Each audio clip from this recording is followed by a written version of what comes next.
Good morning, students. Today I am going to start episode 5 of chapter number 4, that is simple equations.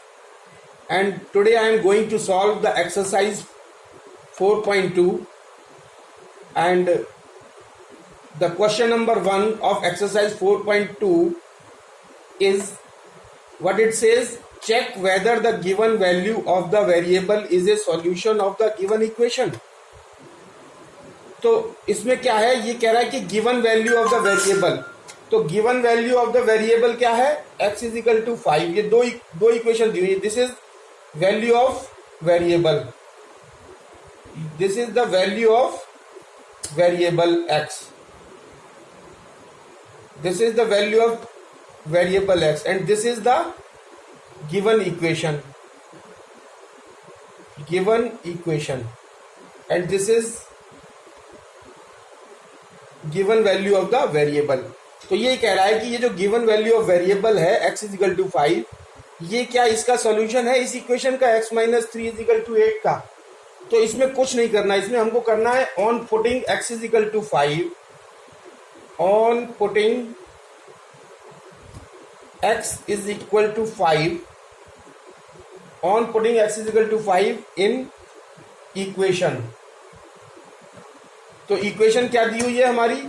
x minus 3 is equal to 8. This is the equation, और इसमें हमको put करना है x is equal to 5. तो x is equal to 5 अगर हम put करेंगे तो दिस इंप्लाइज दैट, अगर हम x की जगह 5 लिख देंगे तो this 5 minus 3 is equal to 8. This implies that 5 minus 3 is equal to 2, 2 is equal to 8, but 2 is not equal to 8. So we can say that left hand side is not equal to right hand side. तो not equal करने के लिए equal को काट देते हैं. तो left hand side is, तो इसको कैसे पढ़ेंगे? Left hand side is not equal to right hand side. So नीचे क्या, इसमें इसका मतलब क्या हुआ कि so x is equal to 5 is not a solution, is not a solution of given equation. तो इसका मतलब ये जो x is equal to 5 है, ये इसका सॉल्यूशन नहीं है. सो दिस इज द आंसर.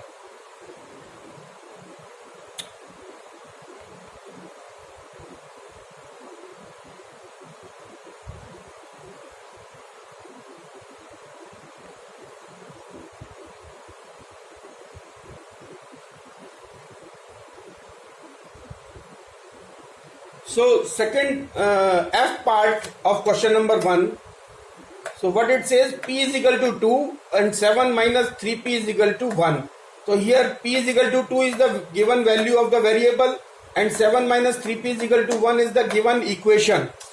अब हमको देखना है कि p is equal to 2 is a solution of this equation or not. So on putting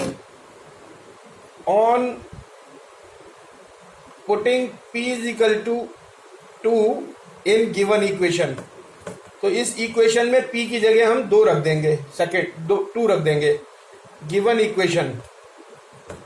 so equation क्या है? 7 minus 3p is equal to 1 implies that 7 minus 3 into 2 is equal to 1 implies that 7 minus 3 into 2 is equal to 6 is equal to 1 implies that 7 minus 6 is equal to 1, so 1 is equal to 1, means left hand side is equal to right hand side.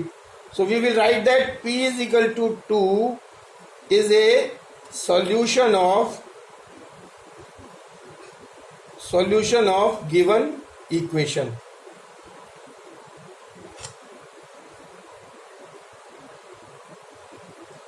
So now next question number 2 of exercise 4.2. What it says, solve the following equations and check the solution. So B part है, equation हमको दी हुई है 10 is equal to x plus 3. तो solve equation solve करने का मतलब है कि we will have to find out the value of x. तो हमको ये x की वैल्यू फाइंड आउट करनी है इस इक्वेशन में. So we will have to find out the value of x, means we are finding the solution of the equation. So ये equation दी हुई है, तो अब इसमें हम कैसे फाइंड आउट करेंगे एक्स की value? On subtracting 3 from both sides. जैसे 3 इधर है, अगर 3 दोनों साइड से माइनस कर देंगे, ऑन सब्ट्रैक्टिंग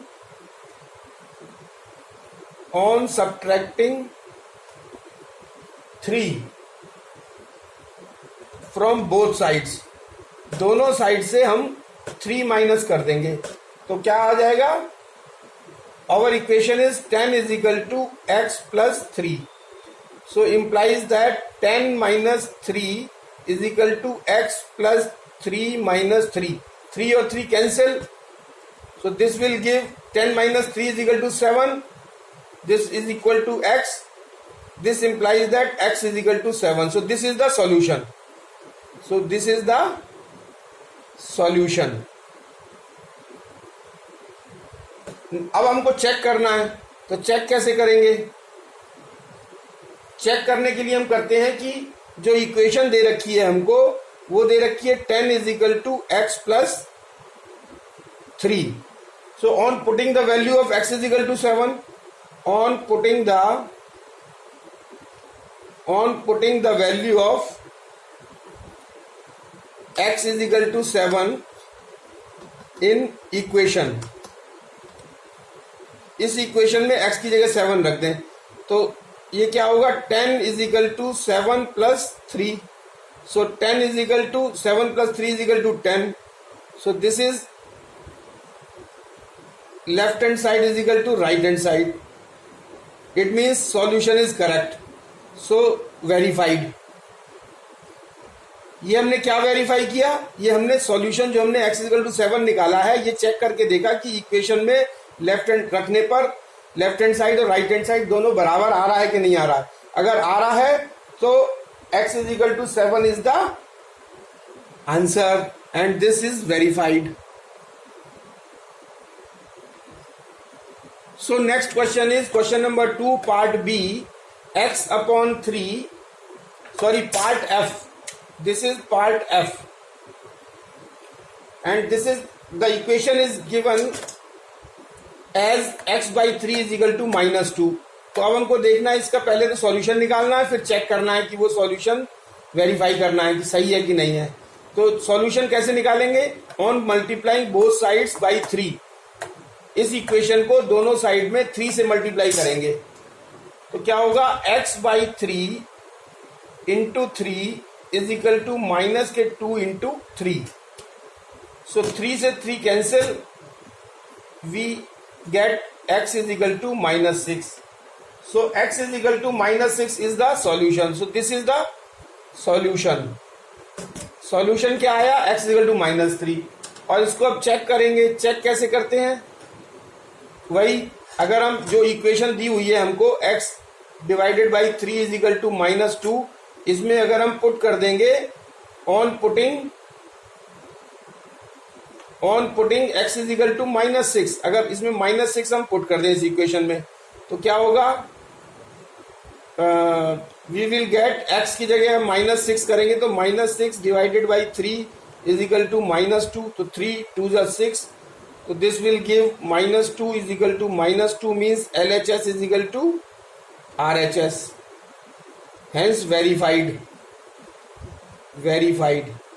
इसका मतलब x is equal to minus 6 is the solution of this equation, जिसको हमने वेरीफाई किया left hand side is equal to right hand side देख करके। Now question number 3 of exercise 4.2, what it says, solve the following equations using systematic method। अब equation दी हुई है, हमको सिस्टमैटिक मेथड से सॉल्व करना है। सॉल्व करने का मतलब we have to find out the value of x from this equation. तो सिस्टमैटिक मेथड से सॉल्व कैसे करते हैं? सिस्टमैटिक मेथड में हमने बताया था कि हम ऐसे नंबर को फाइंड आउट करते हैं कि जिसको ऐड करते हैं दोनों साइड से, या दोनों साइड से सब्ट्रैक्ट कर सकते हैं, या दोनों साइड में मल्टीप्लाई कर सकते हैं, या दोनों साइड में डिवाइड कर सकते हैं। So from this equation how we will solve it? On adding 6 on both sides, on adding 6 on both sides, तो दोनों साइड में जब हम 6 ऐड कर देंगे तो क्या हो जाएगा, implies that 2x minus 6 plus 6 is equal to minus 16 and plus 6, and this will give 2x, 6 will cancel, तो 2x is equal to minus 6 plus 6 मिलके कितना होगा, minus 10. So implies that 2x is equal to minus 10 and this is x is equal to minus 10 by 2 is equal to minus 5. So x is equal to minus 5 is the solution. So this is the solution and this is the answer. Now E part. Now if we see the E part of question number 3, what it says, the equation is 4x minus 7 by 2 is equal to 1 by 2.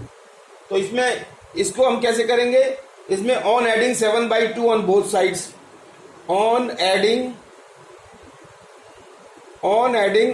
7 by 2 on both sides, दोनों साइडों में 7 by 2 add कर देंगे तो what we will get, 4x minus 7 by 2 plus 7 by 2 is equal to 1 by 2 plus 7 by 2. So 7 by 2 and 7 by 2 will cancel and this will give 4x is equal to 7 by 2 plus 1 by 2, we will get 8 by 2. 8 by 2 means 4. So 4x is equal to 4, then x is equal to, x जो है वो division दूसरे side में जाएगा तो ये division में आ जाता है, तो 4 divided by 4 is equal to 1. So x is equal to 1 is the required solution.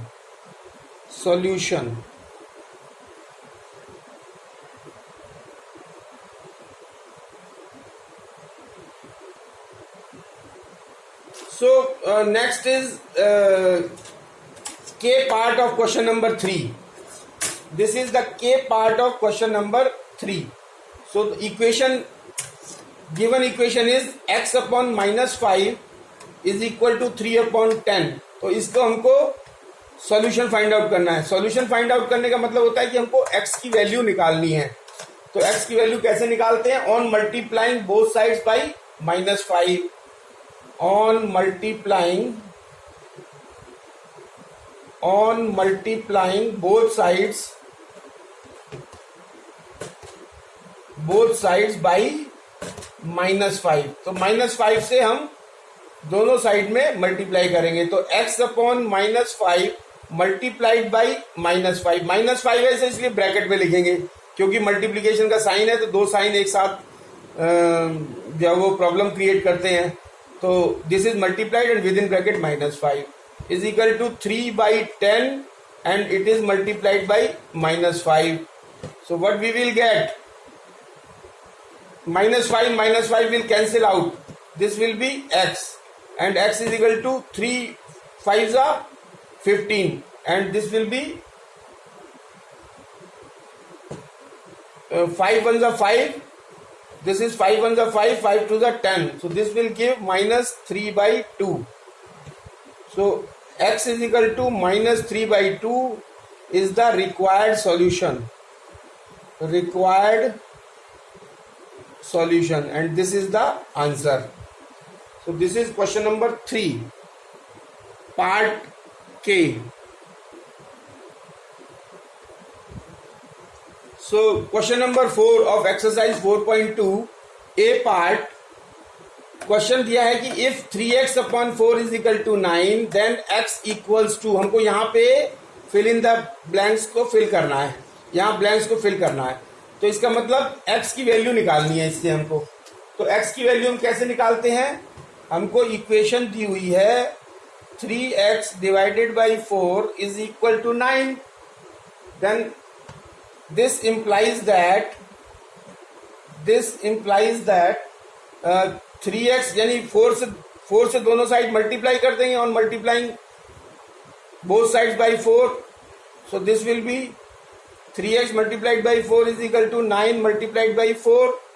and this will give 4 से 4 cancel, so this is 3x is equal to 36 and x is equal to 36 divided by 3 implies that x is equal to 12. So this is the solution, required solution. तो यहां पे हमको fill in the blanks में क्या करना पड़ेगा, then x equal to 12. So this is the answer.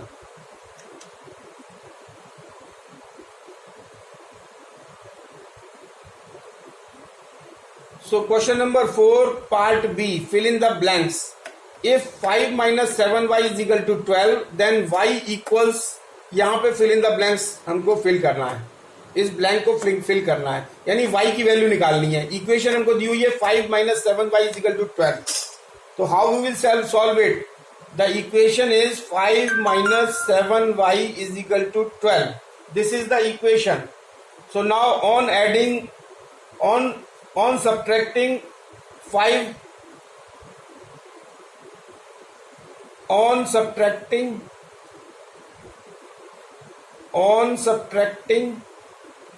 5 from both sides, यानी दोनों साइडों से हमको 5 माइनस करना है. तो फ्रॉम आता है, तो जो फ्रॉम बोथ साइड्स, इसका मतलब ये जो चीज है वो पहले आएगी. तो we will write 5 minus 5 minus 7y is equal to 12 minus 5, and this implies that 5 will cancel.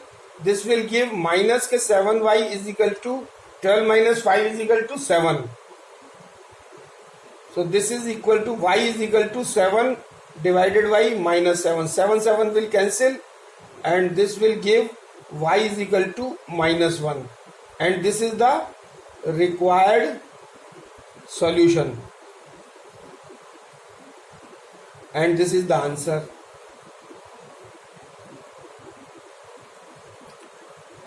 Now next question, part C of question number 4 of exercise 4.2, fill in the blanks fill करना है. ये blanks दिया हुआ है, इसको fill करना है. If 13x minus 7 is equal to 6, then x equals to find, ये find करना है हमको. तो इक्वेशन दी हुई है 13x minus 7 is equal to 6. Equation है 13x minus 7 is equal to 6. तो इसको सॉल्व करना है, मतलब x की वैल्यू फाइंड आउट करनी है. तो इसका मतलब जो है वो, अगर हम 7 से दोनों साइड ऐड कर दें 7 को, तो on adding 7 on both sides, दोनों साइड्स में अगर हम 7 ऐड कर दें, तो what we will get, 13x minus 7 plus 7 is equal to 6 plus 7. So this 7 will cancel. We will get 13x is equal to 13, and this implies that x is equal to 13 by 13, or 13 will cancel, and this will give x is equal to 1, and this is the required solution.